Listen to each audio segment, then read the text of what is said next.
گزشتہ ہفتہ ایک حدیث پاک بیان فرمایا تھا کہ نبی علیہ الصلاۃ والسلام نے ارشاد فرمایا، میری امت جب 15 کام کرنے لگ جائے، میری امت میں 15 خصلتیں ظاہر ہو جائیں تو زلزلے، زمین کا دھسنا، چہروں کا مسخ ہونا، چہروں کا بدل جانا، ان تمام چیزوں کا انتظار کرو۔ صحابہ نے پوچھا، اللہ کے نبی وہ 15 چیزیں کیا ہیں؟ تو حضور نے فرمایا تھا، جب مال غنیمت کو اپنا مال سمجھا جانے لگے، قوم کے مال کو ذاتی مال میں استعمال کیا جانے لگے، زکوٰۃ کو ٹیکس سمجھا جائے، ماں باپ کی نافرمانی کی جائے، بیوی کی بات کو زیادہ مانا جائے اور ماں باپ کی نافرمانی کی جائے، ماں باپ کی اطاعت کرنا، ماں باپ کی خدمت کرنا اولاد کے اوپر یہ فرض ہے۔ ایک حدیث پاک میں جناب رسول اللہ صلی اللہ علیہ وسلم نے ارشاد فرمایا، الا انبئکم باکبر الکبائر، کیا میں تجھے بڑے گناہوں میں بھی بڑے گناہ نہ بتاؤں، کبیرہ گناہ میں بھی بڑا گناہ؟ صحابہ نے کہا، جی یا رسول اللہ۔ تو حضور نے فرمایا، الاشراک باللہ، اللہ کے ذات یا صفات میں کسی کو شریک ٹھہرانا، وعقوق الوالدین، اور ماں باپ کی نافرمانی کرنا۔ آج ہمارے معاشرے میں ماں باپ کی نافرمانی کے حوالے سے کوئی تصور ہی موجود نہیں ہے کہ ماں باپ کی بات کو ماننا بھی ضروری ہے یا ماں باپ کی اطاعت کرنا بھی ضروری ہے۔ یہ ہمارے یہاں یہ تصور ہی ختم ہو چکا۔ حالانکہ جس طرح نماز روزہ یہ فرائض میں داخل ہے، ماں باپ کی اطاعت کرنا یہ بھی فرائض میں داخل ہے۔ ماں باپ کے ساتھ حسن سلوک کرنا، ماں باپ اگر بوڑھے ہو جائیں تو ان کے ساتھ نرمی کا معاملہ کرنا، وَاخْفِضْ لَهُمَا جَنَاحَ الذُّلِّ مِنَ الرَّحْمَةِ، اللہ نے مثال دے کے کہا، جس طرح سے پرندوں کا بازو ہوتا ہے اس طرح سے اپنے شفقت کا بازو تم ماں باپ کے لیے بچھا ڈالو۔ وَاخْفِضْ لَهُمَا جَنَاحَ الذُّلِّ مِنَ الرَّحْمَةِ، شفقت کا بازو۔ اللہ نے یہ مثال دے کے کہا، جس طرح تم بچپن میں جب تم چھوٹے تھے، تمہارے اندر چلنے کی طاقت نہیں تھی، بولنے کی طاقت نہیں تھی، تمہارے اندر اٹھنے کی طاقت نہیں تھی، اس وقت ماں باپ نے اپنے شفقت کی چادر کو، اپنے شفقت کے بازو کو تمہارے لیے ڈھال دیا تھا۔ اب وہ کمزور ہو گئے ہیں، اب ان کی حالت بڑھاپے میں بچپن کی بچوں کی طرح ہو گئی ہے۔ اب تم اپنے شفقت، تم مضبوط ہو گئے، وہ کمزور ہو گئے ہیں، تم اپنے شفقت کو، شفقت کی چادر کو، شفقت کے بازو کو، جس طرح سے پرندوں کا پر ہوتا ہے اس طرح ماں باپ کے لیے بچھا ڈالو۔ اور اگر ماں باپ حیات سے نہیں ہے تو ان کے ساتھ حسن سلوک یہ ہے، ان کے لیے دعائے مغفرت کی جائے، رب ارحمھما کما ربیانی صغیرا، اے اللہ میرے ماں باپ پہ رحم فرما جس طرح میرے ماں باپ نے مجھ پہ بچپن پہ رحم کیا تھا۔ انتقال کے بعد ان کے لیے ایصال ثواب کرنا، انتقال کے بعد ان کے رشتہ داروں کے ساتھ حسن سلوک کرنا، ان کے دوستوں کے ساتھ حسن سلوک کرنا، یہ ماں باپ کے ساتھ حسن سلوک حدیث پاک میں کہا گیا ہے۔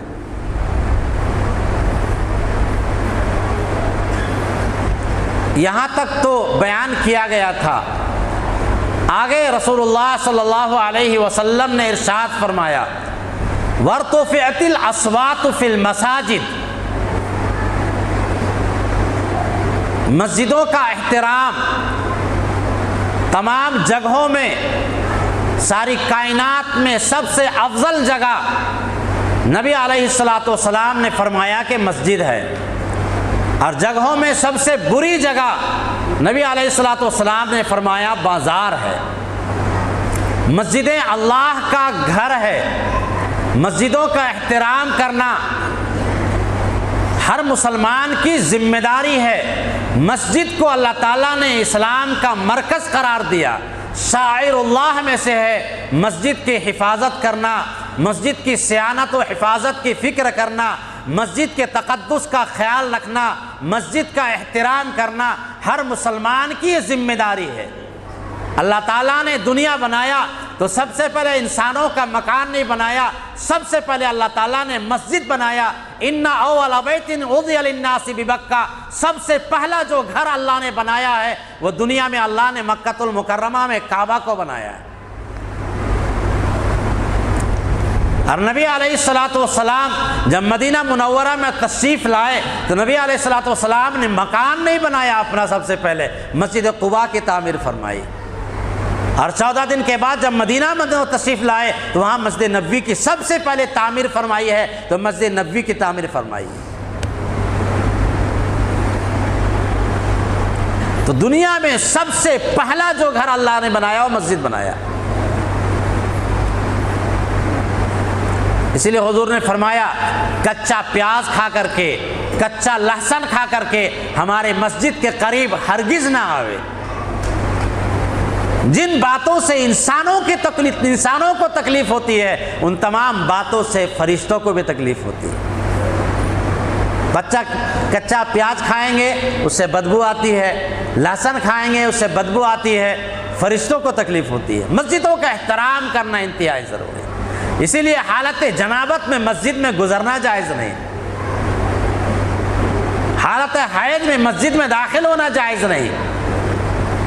تو نبی علیہ الصلوۃ والسلام نے فرمایا کہ جب تم یہ دیکھو کہ مسجد میں لوگ آوازیں بلند کرنے لگ جائے، دنیا کے جھگڑے تمام مسجدوں میں نمٹارا کیا جانے لگے، آپس میں شور و غل دنیا کے حوالے سے مسجد میں کیا جانے لگے، تو تم زلزلوں کا انتظار کر لینا۔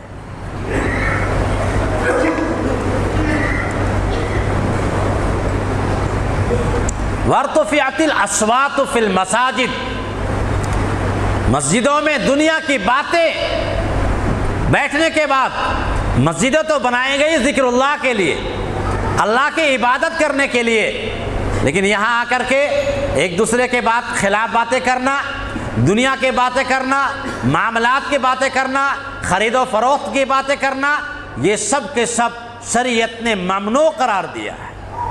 یہ مسجدوں کے احترام کے خلاف ہے۔ وَارْتُفِعَتِ الْأَصْوَاتُ فِي الْمَسَاجِدِ، جب مسجدوں میں آوازیں بلند ہونے لگے تو حضور نے فرمایا کہ تم قیامت کے سمجھو قیامت قریب ہے، زمین دھسنے لگے گی، زلزلے آنے شروع ہو جائیں گے، چہروں کا بدلنا شروع ہو جائے گا۔ آگے حضور نے فرمایا وَكَانَ زَعِيمَ الْقَوْمِ أَرْذَلُهُمْ،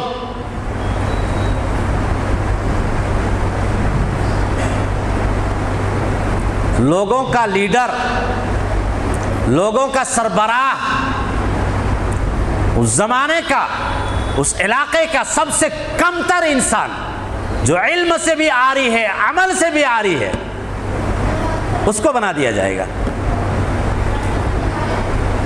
وَكَانَ زَعِيمَ الْقَوْمِ أَرْذَلُهُمْ، لوگوں کا لیڈر، لوگوں کا مکھیا، لوگوں کا ذمہ دار، لوگوں کا صدر، یہ تمام کے تمام سیکریٹری جو بھی نظام بنتا ہے، حضور نے فرمایا وَكَانَ زَعِيمَ الْقَوْمِ أَرْذَلُهُمْ، لوگوں کا لیڈر جو ہوگا، زعیم ذمہ دار جو ہوگا، وہ رذیل ترین انسان ہوگا، کمینہ تر انسان ہوگا۔ آج حکمرانوں کا دیکھ لیجیے آپ، جتنا کرپٹ انسان ہوگا اتنا بڑا وہ لیڈر شمار ہوتا ہے، جتنا بڑا حرام خور ہوگا اتنا بڑا سیاست داں شمار ہوتا ہے۔ ہو نہیں رہا ہے۔ اب معاشرے میں دیکھ لیجئے،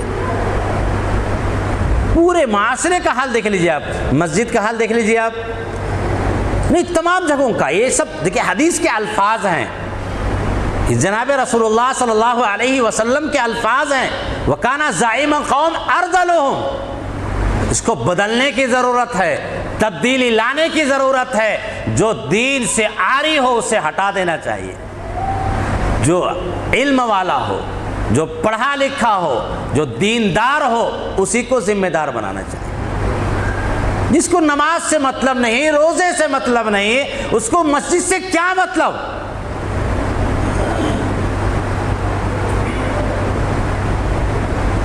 آپ گاؤں وغیرہ چلے جائیے، صورتحال عجیب و غریب ہے. ایک ٹائم نماز کے وقت میں باہر بیٹھا بڑا بیڑی پیتا رہے گا. کون ہے؟ صدر صاحب ہے، لنگی باندھتے آ گیا، ہم صدر صاحب ہیں. کیا صدر صاحب؟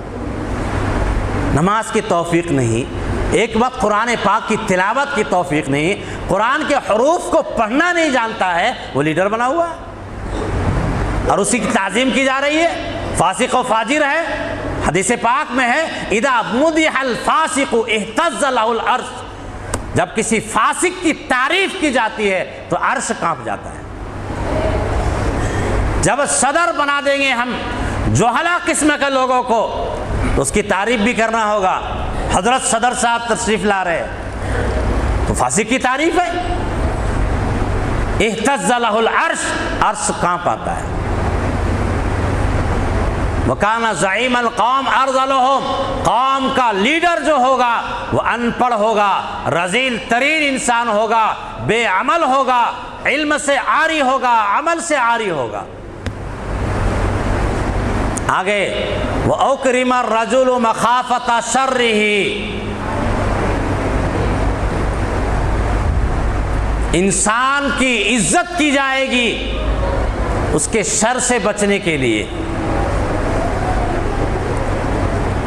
انسان کی عزت ہوتی ہے اس کی شرافت کی وجہ سے، نجابت کی وجہ سے، طہارت کی وجہ سے، تقوی کی وجہ سے، للہیت کی وجہ سے، خشیت کی وجہ سے، خوف خدا کی وجہ سے، اس کی پارسائی کی وجہ سے، اس کے اچھا ہونے کی وجہ سے، حسن اخلاق کی وجہ سے یہ انسان کی عزت کی جاتی اس بنیاد پر. لیکن قرب قیامت کے دن انسان کی عزت اس بنیاد پر کی جائے گی کہ اگر ہم اس کی عزت نہیں کریں گے تو مجھے تکلیف پہنچا دے گا.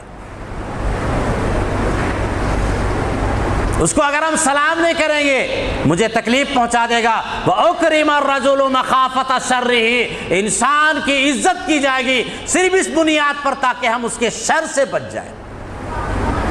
حضور نے فرمایا الا اخبرکم، کیا میں تم کو نہ بتاؤں تم میں سب سے بہتر انسان کون ہے اور تم میں سب سے برا انسان کون ہے؟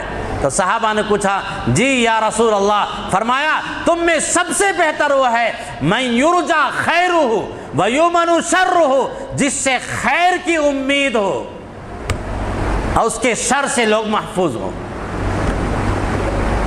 وہ آدمی آ رہا ہو نہیں یہ آدمی اچھا ہے، اس سے کوئی نقصان نہیں ہوگا. اور حضور نے فرمایا تم میں سب سے برا انسان وہ ہے من لا یرجا خیرہ، جس سے خیر کی امید ہی نہ ہو اور جس کے شر سے لوگ محفوظ نہ ہو. ایک مرتبہ ہارون رشید بیٹھا ہوا تھا اپنے محل میں چھت پہ، مقام رائے جہاں وہ رہتا تھا. اتنا زور سے نعرے تکبیر اللہ اکبر کی صدا بلند ہوئی کہ ہارون رشید کانپ گیا. وہ سمجھا کسی بادشاہ نے لگتا ہے حملہ کر دیا.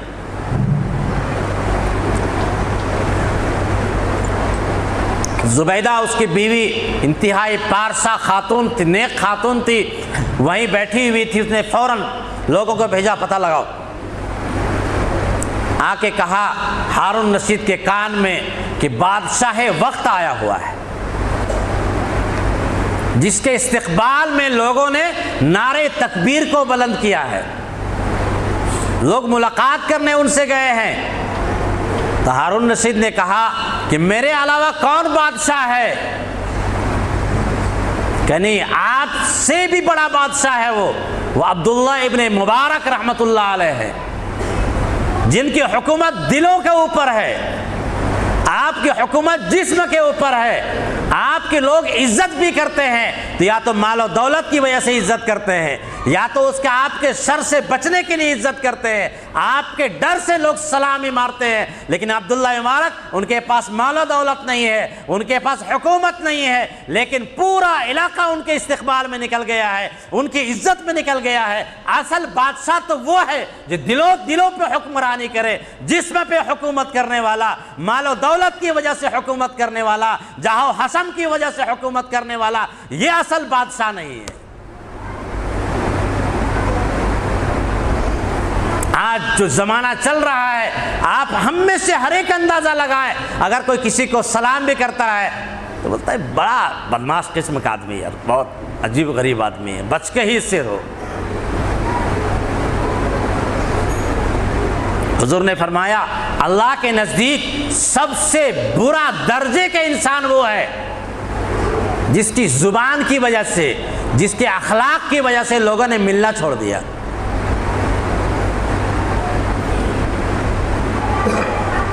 ایک شخص منافق آ رہا تھا، حضور نے کہا بئس اخو العشیرہ، یہ آدمی انتہائی برا ہے۔ منافق تھا، انتہائی برا ہے۔ حضور کے پاس آیا تو حضور بہت اچھا اس سے میں نے تشریف رکھیے، خیریت ہے، ٹھیک ٹھاک۔ حضرت عائشہ کو غصہ آ رہا تھا، کبھی حضور نے کہا یہ بہت برا آدمی ہے، اور وہ جب آیا تو حضور ٹھیک ٹھاک سے اس سے مل رہے ہیں۔ پوچھ دیا جانے کے بعد، یا رسول اللہ آپ نے کہا یہ آدمی برا ہے، اور وہ آپ کے پاس آیا تو آپ اس سے اچھی طرح سے ملے۔ تو حضور نے فرمایا عائشہ، اللہ کے نزدیک سب سے برا انسان وہ ہے جس کی زبان کی وجہ سے یا اخلاق کی وجہ سے لوگ اس سے ملنا چھوڑ دیں۔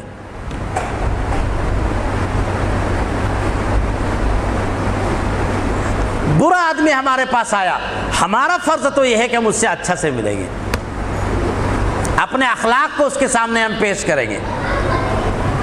لیکن وہ انسان برا ہے، یہی وجہ ہے کہ لوگ اس سے کنارہ کش ہو رہے ہیں۔ اب راستوں میں گزرتے ہیں، جان پہچان بھی نہیں ہے، پھر میں دل میں بات آتی کہ آدمی اچھا لگ رہا ہے، تھوڑی سی گفتگو ہو جائے تو لگتا نہیں آدمی شریف الطبع ہے، تھوڑی سی بات کر لیجئے، پھوہڑ کی طرح بات کرنا، عجیب و غریب بات کرنا، اس سے انسان سمجھ جاتا کہ آدمی اچھا نہیں۔ تو حضور نے فرمایا قرب قیامت میں وَأُكْرِمَ الرَّجُلُ مَخَافَةَ شَرِّهِ، انسان کی عزت کی جائے گی اس کے شر سے بچنے کے لیے۔ اس لیے یہ حدیث پاک کا مطلب، یہ علامت قیامت کا مطلب یہ نہیں کچھ لوگ سمجھتے ہیں تو ہو کر رہے گا، ہم کر رہے ہیں تو ہم علامت قیامت ہے۔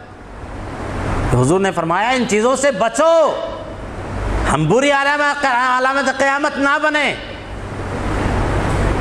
یہ مطلب نہیں ہے کہ ہم پھوہڑے بن جائیں، یہ کیا کر کے رہے قیامت میں تو ہونا ہی ہے، قیامت تو آنی ہی ہے، نہیں تو ہم اس کی شروع کر دیتے ہیں۔ بہت سارے عجیب و غریب لوگ ہیں۔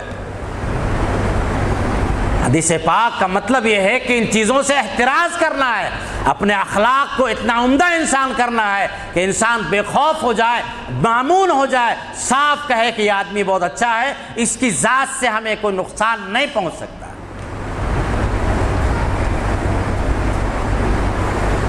آگے وَشُرِبَتِ الْخُمُورُ، شراب عام ہو جائے گی، باپ بیٹا سب ساتھ میں شراب پیے گا، نام بدل بدل کے لوگ شراب پئیں گے، کوریکس نام دے دے، بیئر نام دے دے، انگریزی شراب نام دے دے، نام حدیث پاک کے الفاظ ہے، لوگ قیامت کے قریب شراب کے نام بدل بدل کے اس کو پئیں گے، حالانکہ نام کے بدلنے سے حقیقت نہیں بدل جاتی ہے۔ شراب کا پینے والا، شراب کا پلانے والا، شراب کا انگور کو نچوڑنے والا، نچڑوانے والا، شراب کا اٹھانے والا، شراب کو جس کے پاس اٹھایا جا رہا ہے وہ آدمی، تمام لوگوں پہ رسول اللہ صلی اللہ علیہ وسلم نے اللہ کی لعنت بھیجی ہے۔ لعن اللہ معتصرہا وعاصرہا وساقیہا وشاربہا وحاملہا والمحمولۃ علیہا، اللہ کی لعنت ہے شراب کے نچوڑنے والے پہ، شراب کے نچڑوانے والے پہ، شراب کے پینے والے پہ، شراب کے اٹھانے والے پہ، شراب کے پلانے والے پہ، شراب جس کے پاس اٹھا کے لے جایا جا رہا ہے اس آدمی پہ، تمام لوگوں پہ شراب کا جو بھی واسطہ بنتا ہے ان تمام پہ اللہ کی لعنت ہے۔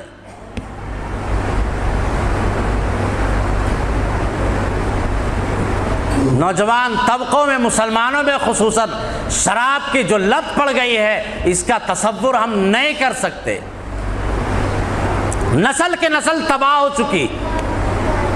12 سال کا بچہ شراب پی رہا ہے، کیوں؟ اس نے باپ کو یہی کام کرتے ہوئے دیکھا، گھر کا ماحول اچھا نہیں ہے، ماں باپ اگر گالی بکیں گے تو بچہ کلمہ طیبہ نہیں پڑھے گا۔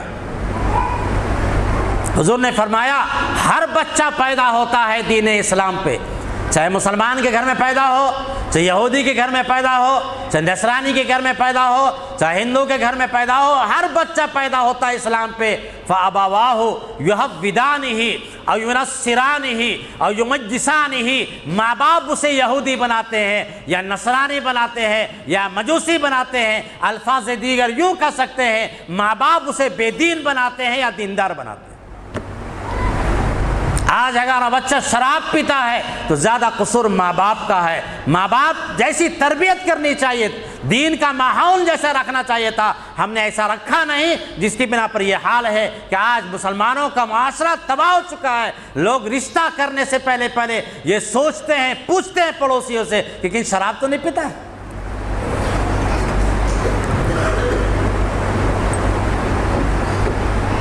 اللہ تعالیٰ ہم سب کی حفاظت فرمائے۔ جو نوجوان اس پہ ملوث ہے، اللہ تعالیٰ اسے بھی اس شر سے حفاظت فرما دے۔ وَشُرِبَتِ الْخُمُورُ، شراب عام ہو جائے گی۔ وَلُبِسَ الْحَرِيرُ، ریشم کا کپڑا پہننا عام ہو جائے گا۔ وَاتُّخِذَ الْقِيَانُ وَالْمَعَازِفُ، گانے بجانے کا سامان عام ہو جائے گا۔ لوگ گانے بجانے کا سامان بھی رکھیں گے اور گانے بجانے کی لڑکیاں بھی رکھیں گے۔ آج تھوڑا پیسہ آ گیا، پارٹی لوگ کرتے ہیں جہاں گانے بجانے والے عورتیں آتی ہیں، عام ہو چکا۔ اور اس زمانے میں تو تصور، اس زمانے میں تو کہنے کی ضرورت نہیں ہے، ہر آدمی کے پاس گانے بجانے کا سامان موجود ہے، جب چاہے جس حال میں چاہے۔ اگر خوف خدا اس کے پاس نہیں ہے تو جہنم کا دروازہ صاف کھلا ہوا ہے۔ نبی علیہ الصلوۃ والسلام نے فرمایا میری مثال اس شخص کی طرح ہے تو آگ جلی ہوئی ہے اور پروانے جو اڑ اڑ کے آگ پہ گرتے ہیں، ایک آدمی اس کو پکڑ کے نکال رہا ہے، ادھر آؤ، لیکن پروانے ہیں جو آگ میں پڑے جا رہے ہیں۔ حضور فرماتے ہیں میں تمہاری کمر کو پکڑ کر کے کھینچ رہا ہوں، اے اللہ کے بندو جہنم سے دور ہو جاؤ، جہنم سے بچو، جہنم سے بچو، لیکن تم مجھ پر غالب ہوتے چلے جا رہے ہو اور تم جہنم میں پڑے جا رہے ہو، جس طرح سے آگ کا پروانہ آگ میں ڈوب ہی جاتا ہے۔ میں تمہاری کمر پکڑ کے لا رہا ہوں۔ صاف ستھرا دین میں نے پیش کر دیا، قرآن کا معجزہ قیامت تک ہمارے سامنے موجود ہے، نبی کی سیرت ہمارے سامنے موجود ہے، جنت و جہنم کو صاف بیان کر دیا، لیکن آج ہمارے صورتحال یہ ہے ان چیزوں کو ہم نے پتے پش ڈال کر کے مکمل طور پہ ہم فحش میں، برائی میں اس طرح لگے ہوئے ہیں کہ تصور نہ کر سکتے ہیں، الا ماشاء اللہ، جس کو اللہ بچانا چاہے وہ بچائے گا۔ وَاتُّخِذَ الْقِيَانُ وَالْمَعَازِفُ، گانے بجانے کا سامان ساتھ میں رکھیں گے۔ اور آخری جو 15 بات ہے، رسول اللہ صلی اللہ علیہ وسلم نے ارشاد فرمایا وَلَعَنَ آخِرُ هَذِهِ الْأُمَّةِ أَوَّلَهَا، بعد والے لوگ، پچھلے صحابہ، تابعین، بزرگان دین کو گالی گلوچ دیں گے، لعن طعن کریں گے، انہوں نے دین کو سمجھا نہیں جتنا ہم نے سمجھا ہے۔ اردو کتاب کو ایک ہم نے پڑھ لیا، نیٹ کو کھول کے ہم نے 2-4 حروف کو دیکھ لیا تو بزرگان دین کا نام، ارے ابو حنیفہ کیا جانتا تھا، ارے شافعی کیا جانتا تھا، ارے مالک کیا جانتا تھا، ارے احمد بن حنبل کو کیا معلوم ہے، ان کو صحیح حدیث پاک نہیں پہنچی۔ وَلَعَنَ آخِرُ هَذِهِ الْأُمَّةِ أَوَّلَهَا، بعد والے لوگ، پچھلے لوگوں کو، بزرگان دین کو، جنہوں نے صحابہ کا زمانے کو پایا، جنہوں نے تابعین کے زمانے کو پایا، جن کے اساتذہ صحابہ کرام، جن کے اساتذہ تابعین، جنجار بلا واسطہ بالواسطہ علم حاصل کرنے والے، نماز کے طریقوں کو سیکھنے والے، زکوٰۃ کے مسائل کو جاننے والے، حج کے مسائل کو جاننے والے، جنہوں نے ہم تک دین کو پہنچایا، جو دین کے ستون ہے، ان کو اگر نکال دیا جائے تو قرآن ہم تک کیسے پہنچا، احادیث ہم تک کیسے پہنچی؟ اگر یہ محدثین نہیں ہوتے، یہ فقہا نہیں ہوتے، دین ہم تک پہنچا کیسے؟ اگر یہ ستون ہی درمیان سے نکال دیا جائے گا تو اسلام کی بنیاد منہدم ہو جائے گی۔ حضور نے فرمایا لعن آخر هذه الامة اولها، بعد والے لوگ پچھلے لوگوں کو لعن طعن کریں گے۔ اب تو لوگوں نے یہاں تک ہرزہ سرائی کی ہے مسلمانوں نے کہ صحابہ کرام پہ بھی لوگوں نے کہنا شروع کر دیا کہ ان کو نعوذ باللہ نماز پڑھنا نہیں آتا تھا، ان کو مکمل حدیث یاد نہیں تھی۔ عجیب و غریب. آپ دیکھیں عجیب و غریب. یہ ہمارے زمانے کے لوگ پیدا ہوئے جن کو آپ اپنے آپ کو اہل حدیث کہتے ہیں, جنہیں ہم غیر مقلدین کہتے ہیں, ان کی صورتحال یہی ہے. تھانوی علیہ الرحمہ نے فرمایا ان کا آغاز ہوتا ہے بزرگان دین اسلاف سے بدگمانی, اور ان کی انتہا ہوتی ہے بدزبانی. سب سے پہلے اکابرین سے وہ بدگمان ہوتے ہیں اور اس کے بعد بدزبانی کرنے لگتے ہیں. جو بھی بزرگان دین کو برا بھلا کہے آپ اس سے کنارہ کش اختیار کیجیے. صاف اچھی بات کر رہا ہو, بری بات کر رہا ہو, گولی ماریے. صاف یہ ہے کہ اگر بزرگان دین کو برا بھلا کہتا ہے, صالحین کو برا بھلا کہتا ہے, اولیاء کو برا بھلا کہتا ہے, فقہا کو برا بھلا کہتا ہے, محدثین کو برا بھلا کہتا ہے, اس سے کنارہ کش اختیار کیجیے. وَلَعَنَ آخِرُ هَذِهِ الْأُمَّةِ أَوَّلَهَا, اس امت کا آخری طبقہ پچھلے لوگوں کو برا بھلا کہے گا. امام مالک کا مشہور قول ہے, عباس فرماتے ہیں حضرت ابوبکر صدیق رضی اللہ تعالیٰ عنہ کا قول ہے, لَن يُصْلِحَ آخِرُ هَذِهِ الْأُمَّةِ إِلَّا بِمَا صَلُحَ أَوَّلُهَا. اگر کامیابی چاہتے ہو تو بعد والے کامیاب انہی چیزوں پر ہو سکتے ہیں جن چیزوں پر عمل کر کے اول بزرگان دین کامیاب ہوئے ہیں. جن باتوں پر عمل کر کے انہی باتوں پر ہم عمل کریں گے تو ہم کامیاب ہو سکتے ہیں. بزرگان دین سے محبت کرنا یہ ایمان کی علامت ہے. ایک شعر ہے,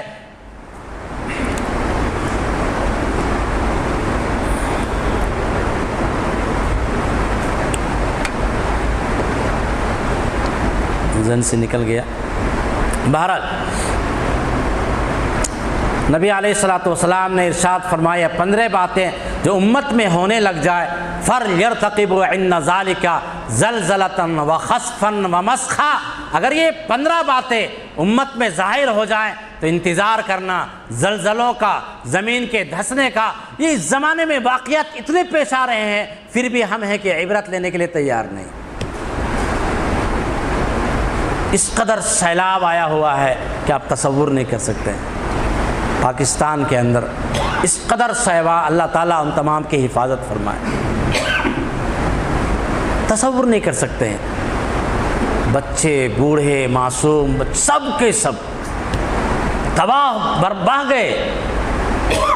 مکانات تو اس طرح سے اللہ تعالیٰ, جو قیامت کا منظر جو اللہ کھینچا ہے, ان زلزلۃ الساعۃ شیء عظیم, قیامت کا زلزلہ انتہا خطرناک ہوگا. قیامت کیسی ہوگی اس کا اندازہ لگا لیجئے کہ اس طرح سے بلڈنگیں, بڑی بڑی بلڈنگیں, پانی کا ایک سیلاب آتا ہے اور بالکل جس طرح سے تنکا بہتا ہے اس طرح سے تنکا کی طرح اللہ بہا دیتا ہے. یوم تذہل کل مرضعۃ عما ارضعت وتضع کل ذات حمل حملها وترى الناس سکارى وما هم بسکارى ولكن عذاب اللہ شدید. قیامت کے دن لوگ بے ہوش تم لوگوں کو دیکھے گا, لوگ بے ہوش نہیں ہوں گے, لیکن اللہ کا عذاب بہت خطرناک ہے. اتنا خطرناک کہ زلزلہ آئے گا کہ لوگوں کو ہوش ہی ہو جائے گا.